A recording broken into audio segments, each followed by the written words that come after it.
Bonjour à toutes et à tous, bienvenue sur Grand Littoral TV, nouvelle édition du journal de la rédaction en images en 8 minutes, un tour complet de l'actualité du jour, près de chez vous, en ce mercredi 11 décembre. Et on démarre par vos prévisions météo, bien évidemment, avec encore un temps très perturbé, un ciel changeant entre nuages et précipitations, mais aussi quelques rares éclaircies aujourd'hui. Le soleil pourrait tout de même pointer le bout de son nez par moment, entre deux nuages, entre deux averses, parfois même quelques giboulées en campagne.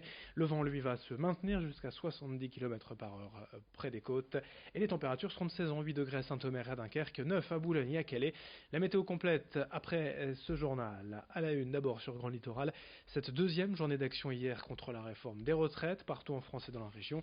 Ici à Calais notamment, des milliers de personnes ont manifesté dans les rues pour crier leur opposition au projet de loi présenté aujourd'hui par le Premier ministre Édouard Philippe. À chaque fois, les mêmes images, les mêmes revendications. Dans les cortèges, on trouve beaucoup de salariés de la fonction publique, des cheminots, des pompiers, mais aussi des salariés du privé. La colère persiste contre la réforme des retraites. Explication avec ce représentant en syndical hier à Calais au micro de Corentin Escaillé. Oui, il faut être content, il faut continuer. C'est une deuxième journée, c'est un deuxième temps fort, il y en aura d'autres.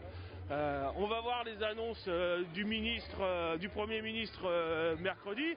On s'attend à du vent. Il essaye d'un petit peu de casser la mobilisation des enseignants en nous proposant des miettes. Mais nous, c'est pas des miettes qu'on veut, c'est retour la retraite à 60 ans, 37 ans et demi pour tous, pas de décote.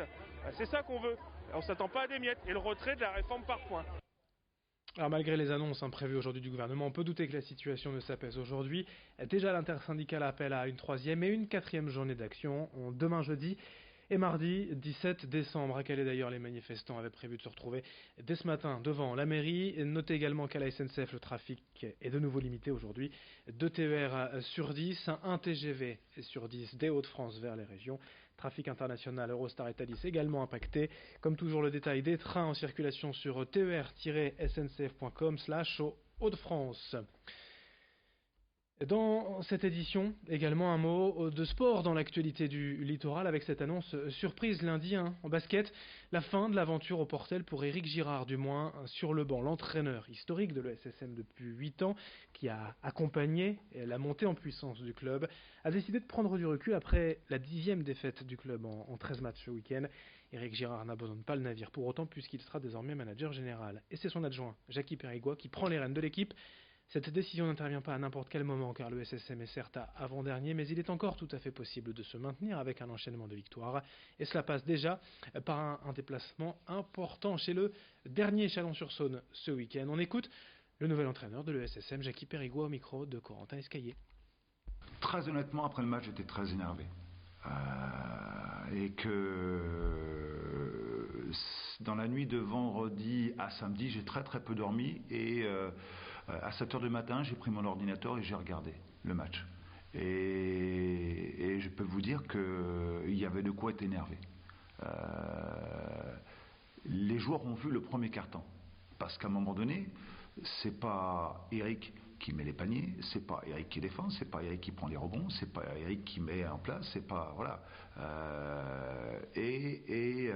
La vidéo, elle montre tout, elle montre beaucoup de choses.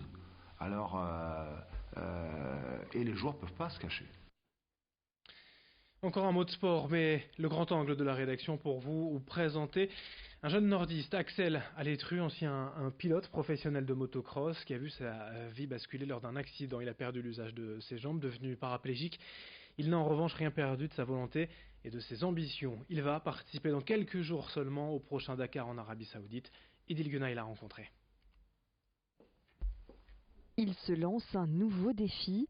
Après avoir été champion du monde junior de motocross et s'être illustré à plusieurs reprises en tant qu'athlète de haut niveau, Axel Alétru s'apprête à s'envoler pour le Dakar, organisé en Arabie Saoudite.